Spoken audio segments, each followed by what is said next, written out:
সুপ্রিয় পঞ্চম শ্রেণীর শিক্ষার্থী বন্ধুরা, আজকে লাইভ ক্লাসে তোমাদের সবাইকে স্বাগতম। আশা করি তোমরা সবাই সুস্থ আছো এবং নিরাপদে আছো।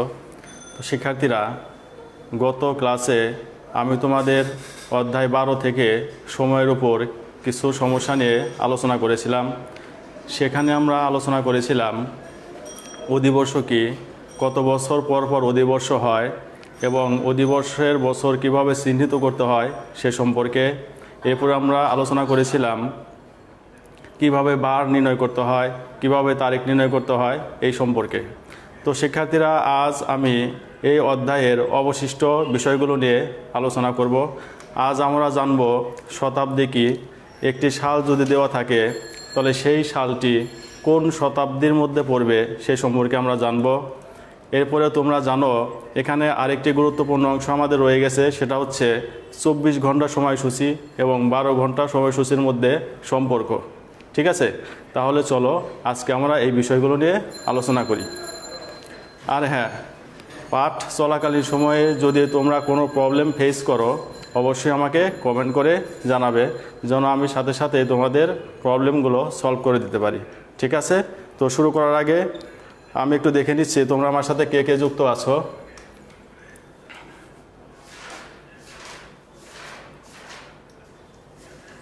আমাদের সাথে যুক্ত আছে নাসরিন, মাহের, আসসালামু আলাইকুম স্যার। ওয়ালাইকুম আসসালাম। মোহাম্মদ তানভীর হোসাইন, আসসালামু আলাইকুম। ওয়ালাইকুম আসসালাম। M A Azad. ঠিক আছে, আমাদের সাথে অনেকেই যুক্ত আছো। যারা যুক্ত আছো এই মুহূর্তে তাদের সবাইকে অসংখ্য ধন্যবাদ জানাচ্ছি। আর তোমরা ক্লাসটি শেয়ার করে দাও যেন সবাই ক্লাসটি দেখার সুযোগ পায়। তো শিক্ষার্থীরা দেখো, আমি তোমাদের এখানে কিছু সমস্যা লিখে রেখেছি। আমাদের প্রথম সমস্যা হচ্ছে, দেখো 1015 এবং 2001 সাল দুটি কোন শতাব্দীর। তাহলে এখানে আমি দুইটি সাল লিখে রেখেছি, এই সাল দুটি কোন শতাব্দীর মধ্যে পড়বে সেটা আমাকে নির্ণয় করতে হবে। তো এটা যদি আমরা নির্ণয় করতে চাই আমাদের প্রথমে জানা দরকার শতাব্দী কি। তোমরা মনে রাখবে ধারাবাহিক 100 বছরের সময়কাল হলো শতাব্দী। কি বলছি আমি? ধারাবাহিক 100 বছরের সময়কাল হলো শতাব্দী। আমি একটু শতাব্দীর সংজ্ঞাটা লিখে দিচ্ছি, তোমরা লিখে নাও আমার সাথে। দেখো, শতাব্দী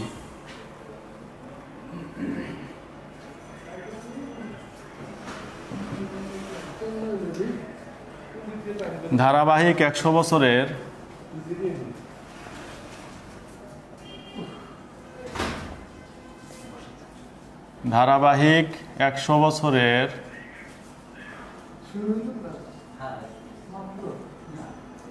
সময়কাল।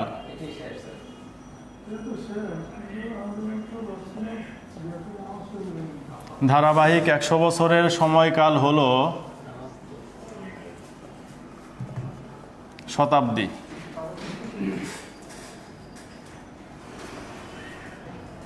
শিক্ষার্থীরা তোমরা এখানে খেয়াল করো, এখানে কিন্তু ধারাবাহিক কথা উল্লেখ আছে, অর্থাৎ পরপর ধারাবাহিকভাবে কিন্তু 100 বছরের সময়কালকে আমরা এক শতাব্দী ধরতে পারবো। এখন 50 বছর, এরপরে আবার কয়েক বছর পরে 50 বছর মিলে কিন্তু 100 বছর ধরলে শতাব্দী হবে না, আমাদের পরপর বছরগুলো ধরতে হবে। ঠিক আছে, তাহলে আমরা কি জানলাম? ধারাবাহিক 100 বছরের সময়কাল হলো শতাব্দী। তো দেখো, আমরা এখানে দুইটি সাল লিখে রেখেছি, এই সাল দুইটি কোন শতাব্দীর মধ্যে পড়বে সেটা আমাকে বের করতে হবে। তো কোন সাল কোন শতাব্দীর মধ্যে পড়বে সেটা বের করার জন্য একটি টেকনিক আছে, আমি তোমাদের সেই টেকনিকটা একটু দেখিয়ে দিচ্ছি। আশা করছি তোমরা সেটি ফলো করলে খুব সহজে বলতে পারবে যে এই সালটি কোন শতাব্দীর মধ্যে পড়বে। দেখো, আমাদের এখানে কত আছে? 1015।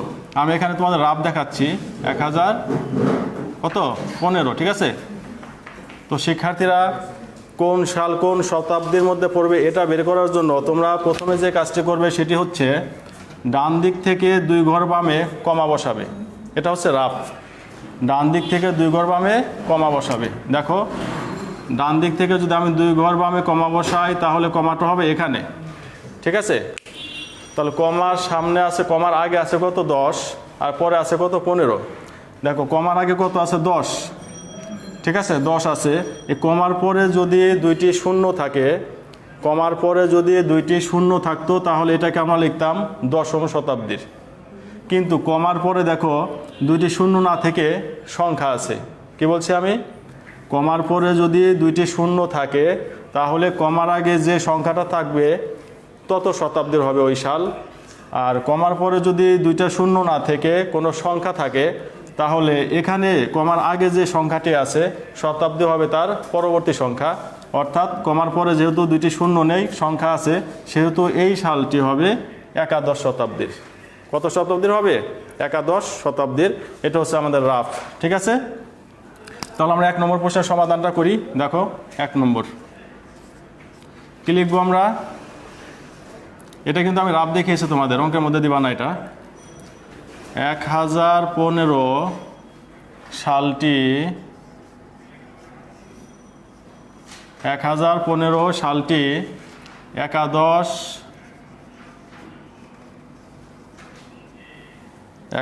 শতাব্দীর।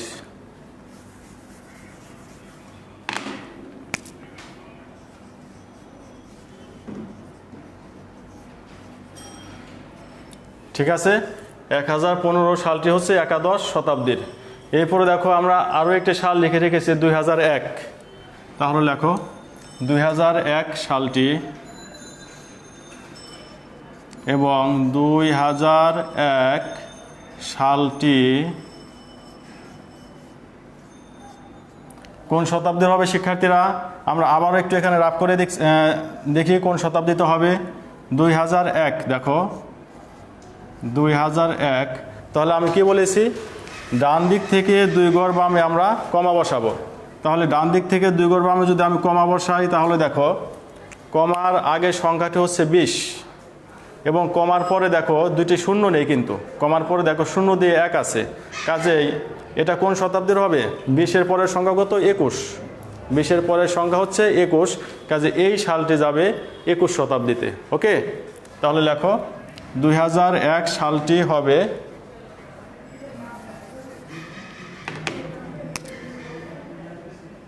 21 মানে কি? একবিংশ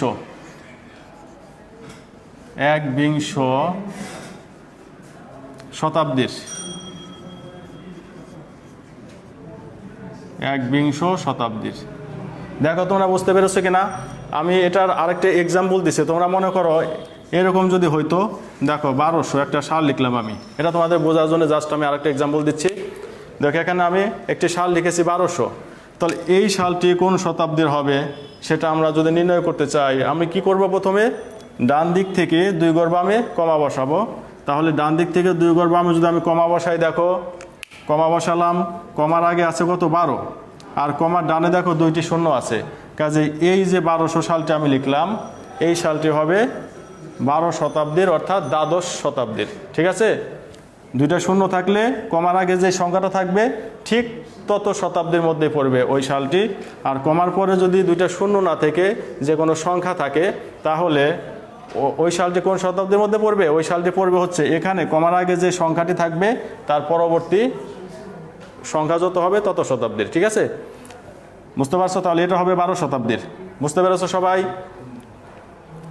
আশা করি তোমরা বুঝতে পেরেছো। তারপরেও না বুঝলে আমাকে অবশ্যই কমেন্টস করে জানাবে। এরপরে আমরা আমাদের 2 নম্বর প্রশ্নে চলে যাব। শিক্ষার্থীরা আমি একটু মুছে দিচ্ছি, আশা করি তোমরা বুঝতে পেরেছো সবাই।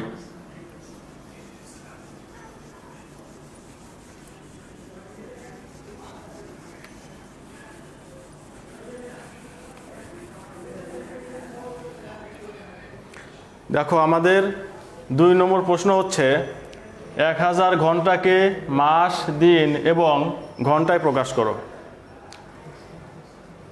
তাহলে আমরা কি করব? এখানে যে 1000 ঘন্টা দেওয়া আছে সেই 1000 ঘন্টাকে আমরা মাস, দিন এবং ঘন্টায় প্রকাশ করব। তো শিক্ষার্থীরা তোমরা এখানে দেখো আমাদের দেওয়া আছে 1000 ঘন্টা। তো ঘন্টার সাথে আমাদের এখানে কিসের সম্পর্ক আছে? দেখো তো, মাস, দিন, এর মধ্যে কিসের সম্পর্ক আছে? ঘন্টার সাথে দিনের সম্পর্ক আছে। প্রথমে ঘন্টার সাথে সরাসরি দিনের সম্পর্ক আছে। ঠিক আছে, কারণ কি আমরা জানি 24 ঘন্টা সমান কত? 1 দিন। 24 ঘন্টা সমান 1 দিন। তাহলে এখানে দেখো 1000 ঘন্টা। 2 নম্বর প্রশ্নের সমাধান করছি আমরা। 1000 ঘন্টা এটা আমাদের দেওয়া আছে। ঠিক আছে, তাহলে দেখো আমরা জানি আমরা জানি একদিন সমান হচ্ছে 24 ঘন্টা।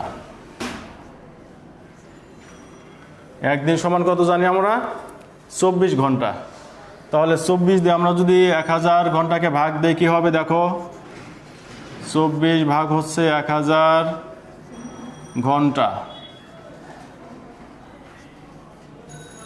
দেখো 24কে যদি আমরা 1000 ঘন্টাকে ভাগ দেই তাহলে কিন্তু আমরা দিন পাবো, অর্থাৎ ঘন্টাকে 24 দিয়ে ভাগ দিলে আমরা দিন পাবো।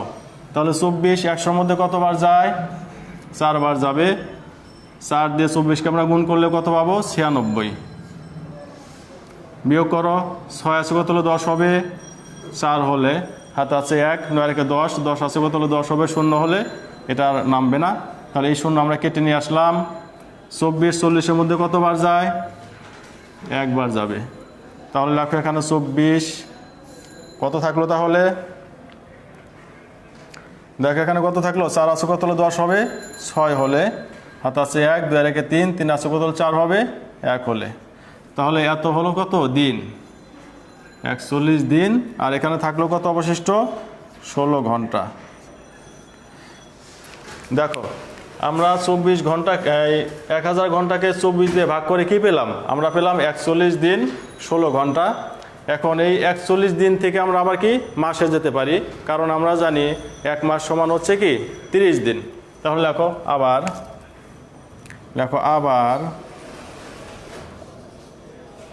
1 মাস সমান হচ্ছে 30 দিন। তাহলে আমরা এখন 30 দিয়ে 41 দিনকে কি করব? ভাগ করব।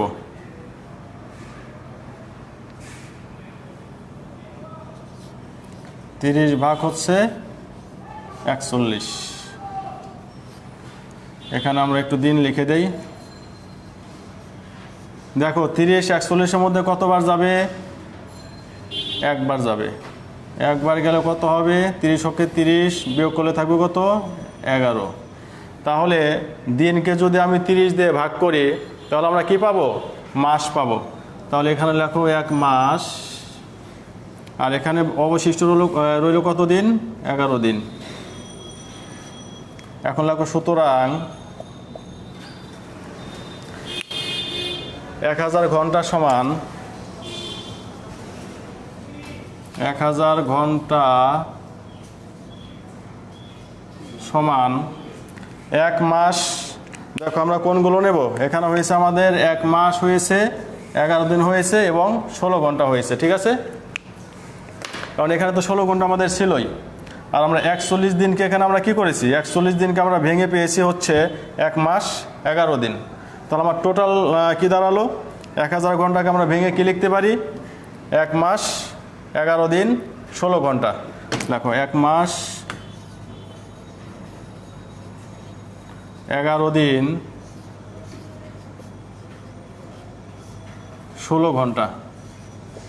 16 ঘন্টা, এটা হচ্ছে উত্তর, ঠিক আছে? তাহলে 1000 ঘন্টাকে যদি আমরা মাস, দিন এবং ঘন্টায় প্রকাশ করি তাহলে আমরা কি পাবো? 1 মাস 11 দিন 16 ঘন্টা। দেখো তোমরা বুঝতে পেরেছো কিনা? তোমাদের যদি কোনো বুঝতে সমস্যা হয় তাহলে আমাকে কমেন্টস করে জানাও, আমি তোমাদের কমেন্টসগুলো একটু দেখে নিচ্ছি।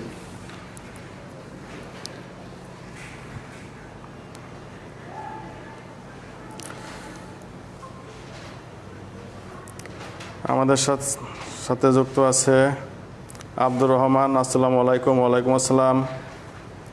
রুবিনা আক্তার, আসসালামু আলাইকুম। ওয়ালাইকুম আসসালাম। রায়হান আব্বাস স্যার আছেন আমাদের সাথে যুক্ত। সুন্দর ক্লাস স্যারকেও অসংখ্য ধন্যবাদ জানাচ্ছি আমাদের সাথে যুক্ত থাকার জন্য।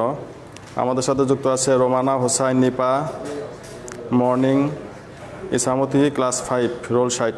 ওকে, তোমাকে অসংখ্য ধন্যবাদ। তো যারা এই ক্লাসটি এখন দেখছো তারা শেয়ার করে দাও যেন সবাই ক্লাসটি দেখার সুযোগ পায়। ক্লাসটি কিন্তু খুবই গুরুত্বপূর্ণ।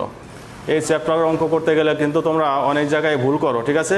তো তোমরা যদি আজকে ক্লাসটি অ্যাটেন্টিভলি দেখো তাহলে আশা করছি তোমাদের আর কোনো সমস্যা থাকবে না, তোমরা খুব ইজিলি যে কোনো সমস্যার সমাধান করতে পারবে। ঠিক আছে, আমরা চলে যাচ্ছি আমাদের পরবর্তী অঙ্কে। দেখো সমস্যায় অপরাহ্ন 11:42 এবং পূর্বাহ্ন কত 0:20-কে 24 ঘন্টার সময়সূচিতে প্রকাশ করো। তাহলে শিক্ষার্থীরা আমরা এখন 3 নম্বর প্রশ্নের সমাধান শুরু করব।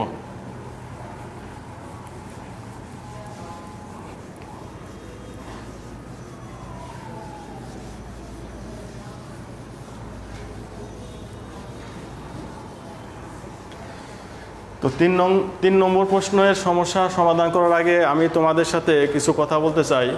দেখো এখানে কিন্তু সময়ের কথা উল্লেখ আছে। তোমরা সবাই জানো সময় লিখতে কিন্তু ঘন্টা এবং মিনিটের মাঝে আমরা একটি চিহ্ন ব্যবহার করি, সেই চিহ্নটির নাম হচ্ছে কোলন চিহ্ন। কি বলছি আমরা যখন সময় লিখতে যাই তখন আমরা ঘন্টা এবং মিনিটের মাঝে একটি চিহ্ন ব্যবহার করি, সেটা হচ্ছে কোলন চিহ্ন। মনে করো যে 2:30 বাজে, তাহলে সেটাকে আমরা কিভাবে প্রকাশ করি? দেখো 2 লিখে এখানে একটা কোলন চিহ্ন দেই, তারপরে লিখে হচ্ছে 30, এত লিখি, ঠিক আছে? এটা হচ্ছে কত 2:30। তাহলে কোলন চিহ্নের আগের অংশটুকু আগের সংখ্যাকে বলা হবে ঘন্টা এবং কোলন চিহ্নের পরের সংখ্যাটিকে বলা হবে মিনিট। তো আমাদের এই 24 ঘন্টার সময়সূচি এবং 12 ঘন্টার সময়সূচি সম্পর্কে যদি আমরা সমস্যাগুলো সমাধান করতে চাই আমাদের জানতে হবে, খেয়াল করো তোমরা মনে রাখবে রাত 12টার পর থেকে পরবর্তী রাত 12টা পর্যন্ত 24 ঘন্টা ধরা হয় এবং এটিকে বলা হয় কত একদিন, ঠিক আছে? তো শিক্ষার্থীরা আমাদের অনেক সময় অঙ্কে আসে যে 24 ঘন্টার সময়সূচিকে 12 ঘন্টার সময়সূচিতে প্রকাশ করো, আবার কখনো আসে 12 ঘন্টার সময়সূচিকে 24 ঘন্টার সময়সূচিতে প্রকাশ করো। তো এই 12 ঘন্টা থেকে 24 ঘন্টায় যেতে হলে বা 24 ঘন্টা থেকে 12 ঘন্টায় আসতে হলে আমাদের কিছু নিয়ম মানতে হবে। সেটি হচ্ছে তোমরা সবসময় মনে রাখবে অপরাহ্নে যদি আমি 12 ঘন্টার সময়সূচি থেকে 24 ঘন্টার সময়সূচিতে যেতে চাই তাহলে 12 ঘন্টা যোগ করতে হবে, অর্থাৎ 12 যোগ করতে হবে, ঠিক আছে? আবার যদি 24 ঘন্টা থেকে 12 ঘন্টা সময়সূচিতে আসতে চাই তাহলে আমাকে 12 বিয়োগ করতে হবে। তো তোমাদের বইতে খুব সুন্দর করে একটি চার্ট দেওয়া আছে, আমি এখানে চার্টটি লিখিনি, তোমরা একটু বই থেকে চার্টটা দেখে নেবে। তোমরা ওখানে দেখবে যে পূর্বাহ্নের সময় লিখতে গেলে 12 ঘন্টা সময়সূচিতে যত হবে 24 ঘন্টা সময়সূচিতেও তত হবে। তবে কিছু নির্দেশনা আছে, সেটি হচ্ছে অপরাহ্নে চেঞ্জ হবে। অপরাহ্ন বলতে আমি কোন সময়টুকু বোঝাবো? দুপুর 12টার পর থেকে, খেয়াল করো, অপরাহ্ন বলতে আমি বোঝাবো দুপুর 12টার পর থেকে রাত 12টা পর্যন্ত, এই সময়টুকুকে আমি বোঝাবো অপরাহ্ন।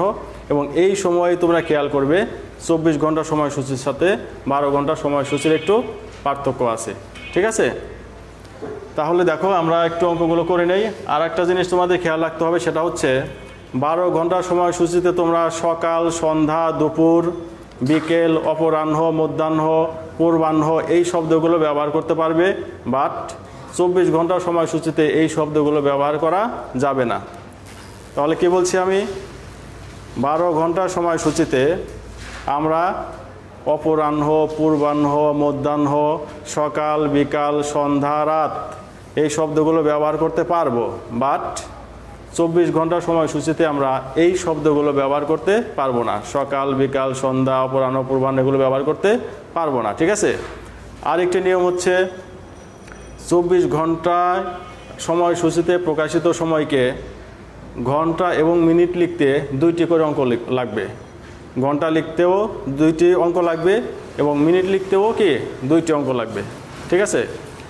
আর যদি 12 ঘন্টার সময়সূচিতে প্রকাশ করতে চাও তাহলে ঘন্টার আগে তোমার একটি অঙ্ক হলেও চলবে, 2টি অঙ্ক হলেও চলবে, সেটা ডিপেন্ড করবে ওখানে সংখ্যাটি কত আছে বা কোন সময়ের কথা বলা হয়েছে। আর মিনিট লিখতে অবশ্য 2 ঘন্টা, কোলন চিহ্নের পরে 2টি অঙ্ক লাগবে। এই জিনিসটা কিন্তু খেয়াল রাখতে হবে তোমাদের, ঠিক আছে? তাহলে আমাদের এখানে কী দেওয়া আছে দেখো, অপরাহ্ন 11:42 এবং পূর্বাহ্ন এতকে 24 ঘন্টার সময়সূচিতে প্রকাশ করো। তাহলে লেখো অপরাহ্ন, দেখো অপরাহ্ন যেহেতু লেখা আছে এটা কিন্তু 12 ঘন্টার সময়সূচিতে লেখা, যেহেতু অপরাহ্ন কথা আছে সেহেতু আমরা বুঝতে পারছি 12 ঘন্টার সময়সূচিতে লেখা। তো লেখো অপরাহ্ন এতকে 24 ঘন্টার সময়সূচিতে প্রকাশ করলে হবে। লেখো 3 নম্বর।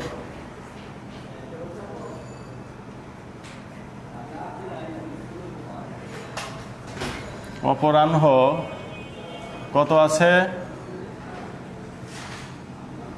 11:42। এতকে 24 ঘন্টা সময়সূচিতে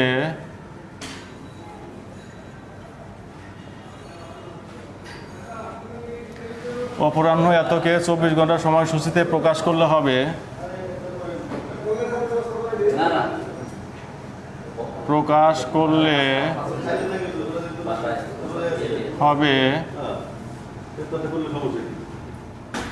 শিক্ষার্থীরা খেয়াল করো, আমি বলছি অপরাহ্ন থাকলে কি করতে হবে? চেঞ্জ করতে হবে।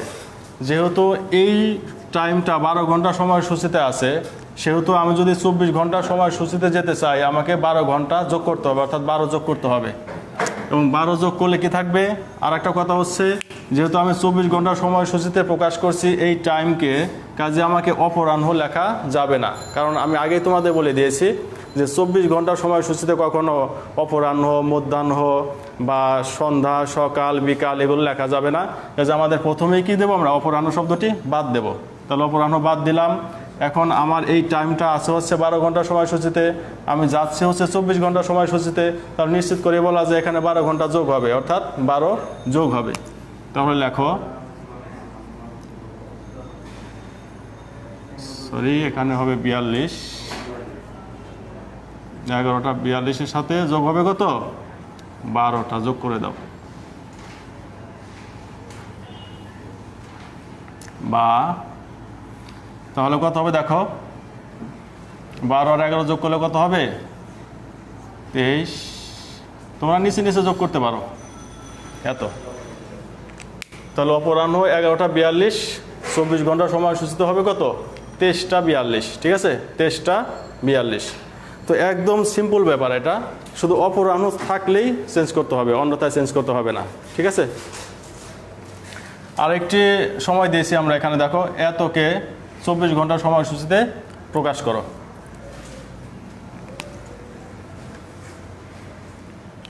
তবে লেখো, পূর্বাহ্ন এতকে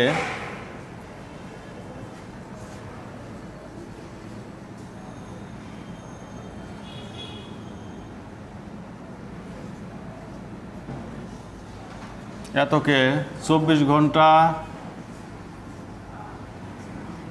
সময়সূচিতে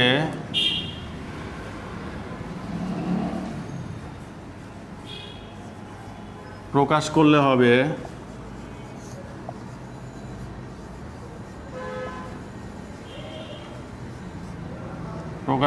হবে শিক্ষার্থীরা খেয়াল করো, তাহলে আমি যেহেতু 24 ঘন্টা, আমার এই টাইমটা কিন্তু 12 ঘন্টা সময়সূচিতে লেখা, আর সেই জন্য আমাদের এখানে পূর্বাহ্ন লেখা হয়েছে। তো আমার প্রথম কথা হচ্ছে কি, পূর্বাহ্ন শব্দটি লেখা যাবে না। ঠিক আছে, তাহলে পূর্বাহ্ন আমি বাদ দিলাম। এখানে টাইমটা খেয়াল করো, কত টাইম আছে এখানে? 0:20। ঠিক আছে, আর পূর্বাহ্ন থাকলে কি আমি চেঞ্জ করতে বলেছি? আমি কিন্তু বলেছি আগে যে পূর্বাহ্ন থাকলে চেঞ্জ করতে হবে না। আর পূর্বাহ্ন বলতে আমরা কি মিন করব? আমরা মিন করব রাত 12টার পর থেকে পরবর্তী দুপুর 12টার আগ পর্যন্ত। ঠিক আছে, রাত 12টার পর থেকে পরবর্তী দিন বা পরের দিন দুপুর 12টা পর্যন্ত, এই সময়টুকুকে বলা হবে কি? পূর্বাহ্ন। কাজে এই সময়ে আন্তর্জাতিক 24 ঘন্টা সময়সূচিতে এবং 12 ঘন্টা সময়সূচিতে টাইম কিন্তু সেম থাকে। তাহলে কি করতে হবে আমাদের? খেয়াল করো, এখানে দেখো কোলন চিহ্নের আগে কিন্তু একটা শূন্য আছে, এবং এটি একমাত্র পসিবল হচ্ছে আমাদের 12 ঘন্টা সময়সূচিতে। কারণ কি বলেছিলাম আমি?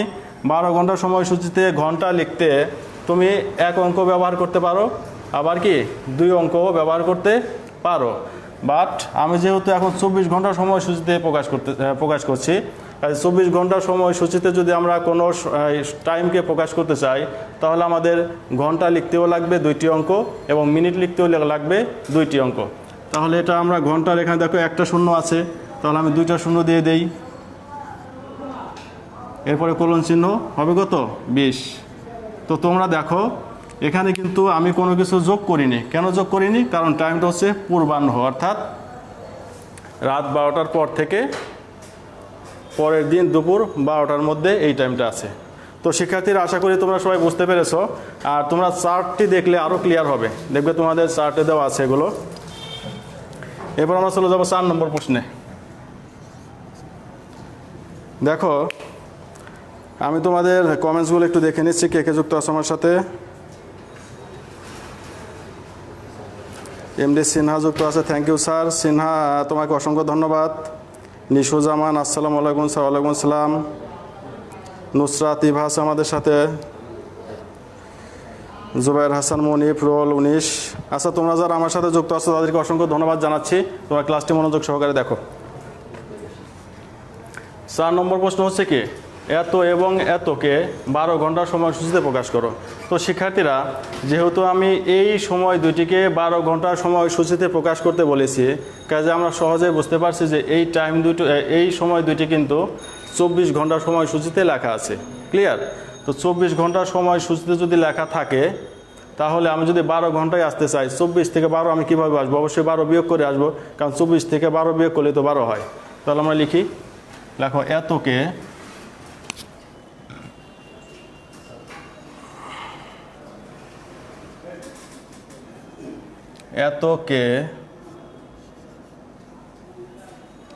12 ঘন্টা সময়সূচিতে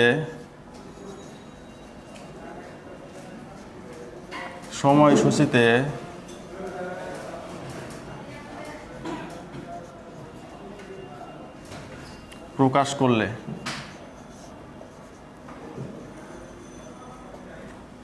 করলে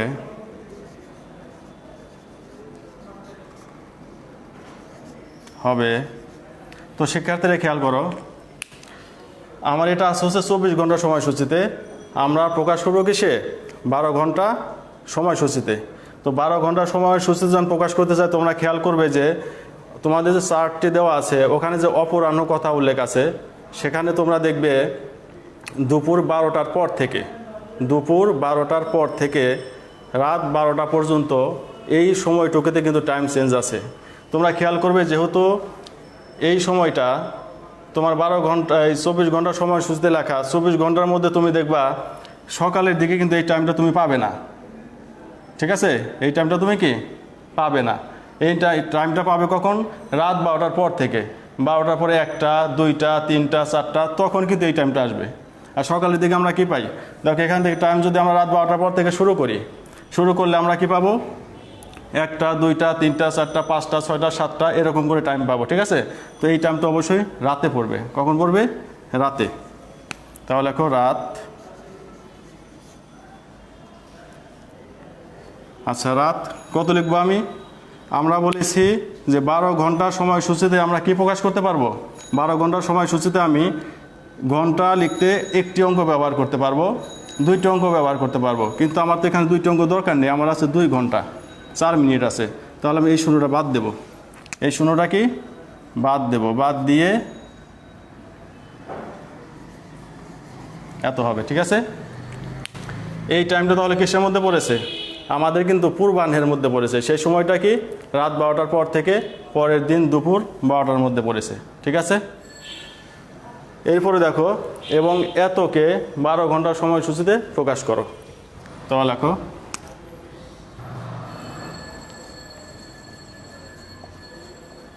আবার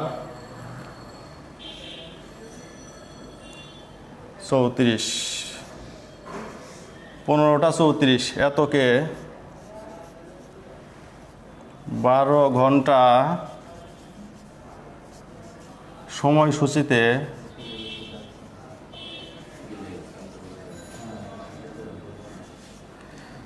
এতকে 12 ঘন্টা সময়সূচিতে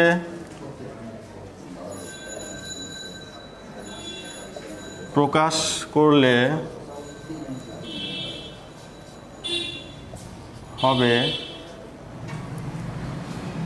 দেখো এই টাইমটা আছে, তো 12 ঘন্টা সময়সূচিতে আমরা দুপুর 12টার পরে কিভাবে গণনা করি শিক্ষার্থীরা? 12 ঘন্টা সময়সূচিকে আমরা দুপুর 12টার পর থেকে কিভাবে গণনা করি? 12টা 1টা 2টা 3টা 4টা 5টা এইভাবে। কিন্তু 24 ঘন্টা সময়সূচিতে কিভাবে গণনা করা হয়? 12 ঘন্টার পর থেকে দুপুর 12টার পর থেকে 12টার পরে কত 13টা 14টা 15টা এইভাবে কিন্তু কাউন্ট করা হয়। কি বলছি আমি? দুপুর 12টার পর থেকে আমাদের 12 ঘন্টা সময়সূচিতে আমরা কাউন্ট করি কিভাবে? 12টা, 1টা, 2টা, 3টা, 4টা, 5টা, অর্থাৎ ধারাবাহিকভাবে আমরা চলে যাই।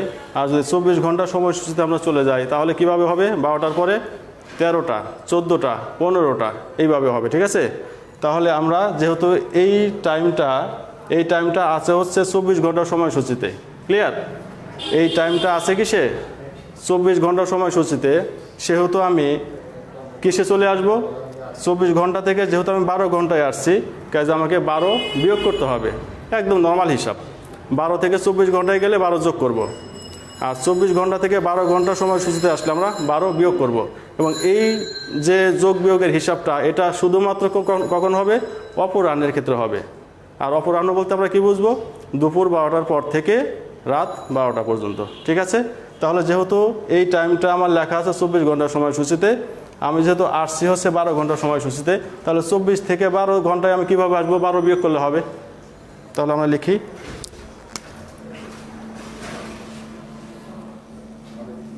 আর এই দেখো এখান থেকে 12 বিয়োগ করলে কিন্তু 3টা, হ্যাঁ 12 বিয়োগ করলে 3টা 34, আর এই সময়টাকে বলা হবে কি? বিকাল।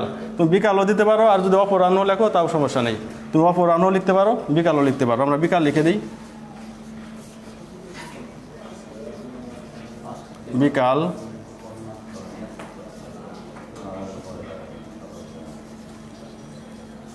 তাহলে 12 ঘন্টা আমরা বিয়োগ দেই, বিকাল এতটা, বা বিকাল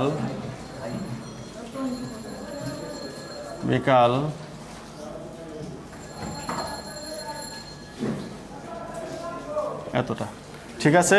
তাহলে এই পর্যন্ত ছিল আমাদের 4 নম্বর প্রশ্নের সমাধান। তো শিক্ষার্থীরা, আশা করি তোমরা ক্লিয়ারলি বুঝতে পেরেছো। তারপরে যদি তোমাদের কোনো সমস্যা থাকে আমাকে কমেন্টস করে জানাবে, আমি তোমাদের চেষ্টা করব সমস্যাগুলো সমাধান করে দেওয়ার জন্য। কিন্তু অঙ্ক চ্যাপ্টারটি করার আগে তোমরা একটু চার্টটা আগে দেখে নেবে। ওখানে তোমরা চার্টটি দেখলে বুঝতে পারবে যে অপরাহ্নের অংশটুকুতেই শুধু 12 ঘন্টার সময়সূচির সাথে 24 ঘন্টার সময়সূচির একটু পার্থক্য আছে, আর পূর্বাহ্নের কোনো পার্থক্য নেই, ঠিক আছে? জাস্ট একটু লেখার দিকে খেয়াল রাখতে হবে যে এই 12 ঘন্টার সময়সূচিতে পূর্বাহ্ন, অপরাহ্ন, সকাল, বিকাল, সন্ধ্যা এগুলো ব্যবহার করা যাবে না বা লেখা যাবে না। আর 24 ঘন্টার সময়সূচি এগুলো লিখতে হবে। আর 24 ঘন্টার সময়সূচিতে সকাল, বিকাল, সন্ধ্যা, দুপুর এগুলো ব্যবহার করা যাবে না, ঠিক আছে? আর 12 ঘন্টার সময়সূচিতে লেখা যাবে। তো এখন আমরা চলে যাচ্ছি,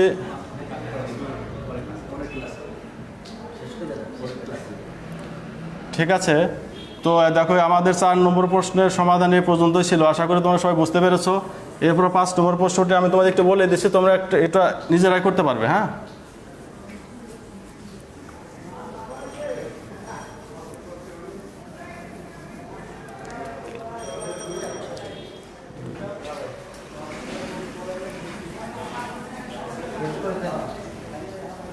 দেখো 5 নম্বর অঙ্কটা আমি একটু করে দিচ্ছি তোমাদের। 5 নম্বর দেখো, একটি ট্রেন কোনো শহর 11টা 50-এ ত্যাগ করে এবং 15টা 25-এ গন্তব্যে পৌঁছায়। ট্রেনটির কত ঘন্টা কত মিনিট সময় লাগলো? তো শিক্ষার্থীরা, এই টাইপের অঙ্ক কিন্তু খুব সহজেই সলভ করা যায়। মনে করো আমরা 10টায় গাড়িতে উঠলাম, আমাদের গাড়ি 10টায় ছাড়লো, আমরা গন্তব্যে পৌঁছালাম হচ্ছে 12টায়, ঠিক আছে? তাহলে আমরা কয় ঘন্টা ভ্রমণ করলাম? 2 ঘন্টা। বিয়োগ করলেই হবে। তাহলে এখানে বিয়োগ করতে হবে কি? ট্রেনটি ছাড়ার সময় থেকে, ট্রেনটি গন্তব্যে পৌঁছানোর সময় থেকে আমরা ট্রেনটি যখন ছাড়লো সেই সময়টা আমরা বিয়োগ করব। তাহলে দেখো তোমরা একটু দেওয়া আছে দিয়ে লিখে নিবা যে ট্রেনটি ত্যাগ করে এতয়ে এবং গন্তব্যে পৌঁছায় এত, এটা লিখে নিবা। আমি লিখে দিচ্ছি না, আমি যার শুধু করে দিচ্ছি। এগুলো ঘন্টা, এখানে হচ্ছে মিনিট। তাহলে আমাদের এখানে 15 ঘন্টা 25 মিনিট আছে। লেখো ঘন্টা নিচে, এখানে লেখো 15, আর এখানে হচ্ছে কত? 25, আর নিচে কত? 11 ঘন্টা। এখানে আছে কত? 50। তো শিক্ষার্থীরা, যেহেতু বলছে যে ট্রেনটির গন্তব্যে পৌঁছাতে কত সময় লেগেছে, সেহেতু আমরা কি করব? বিয়োগ করব। তো বিয়োগ করতে গেলে দেখো এখানে আমাদের উপরের সংখ্যাটি আছে কম, উপরের সংখ্যাটা যেহেতু কম আছে সেহেতু আমরা উপরের সংখ্যাটাকে বড় করব। আর বড় করব কিভাবে? দেখো মিনিটের আগে কি আছে, ঘন্টা আছে, তাহলে এখান থেকে আমি 1 ঘন্টা এখানে নিয়ে আসলাম। এখানে যদি আমি 1 ঘন্টা এখানে নিয়ে আসি, তাহলে আমাদের 1 ঘন্টা কত, 60 মিনিট হবে। এখানে তোমাদের বোঝার জন্য আমি 60 যোগ করে রাখলাম, যে এই 1 ঘন্টাটা আমরা কোথা থেকে নিয়েছি, বাম পাশ থেকে নিয়েছি। বাম পাশ থেকে এখান থেকে 1 ঘন্টা এখানে আনলে আমাদের 60 মিনিট হয়ে যাবে, এটা যোগ করতে হবে, ঠিক আছে। আর এখান থেকে যদি আমরা 1 ঘন্টা এখানে নিয়ে গেলাম, তাহলে এখানে আমি 1 বিয়োগ করে রাখি তোমাদের বোঝার সুবিধার্থে। আমরা এখানে একটু রাফ দেখে দিচ্ছি। ছিল আমাদের 25 মিনিট, 25 মিনিট ছিল, যোগ করলাম আমরা 60 মিনিট, তাহলে এখানে আমাদের কত হলো, 85 মিনিট, ঠিক আছে। তাহলে আমাদের উপরে হলো 85 মিনিট, আমাদের নিচে আছে কত, 50 মিনিট। তাহলে আমরা এখানে 50 বিয়োগ দেই, তাহলে কত হয়, 5 3 এত মিনিট। তাহলে এখানে লক্ষ্য 35। তো শিক্ষার্থীরা এখানে দেখো 15 থেকে কিন্তু আমি 1 ঘন্টা নিয়ে গিয়েছিলাম, সেহেতু আমি 15 থেকে 1 বিয়োগ দিয়ে রেখেছি। তাহলে এখানে কত হবে, 14। এখানে 14 ঘন্টা, আর এখানে হচ্ছে নিচে 11 ঘন্টা। তাহলে 14 থেকে 11 বিয়োগ দিলে কত হবে, 3। দেখো সুতরাং ট্রেনটির সময় লিখেছিল, ট্রেনটির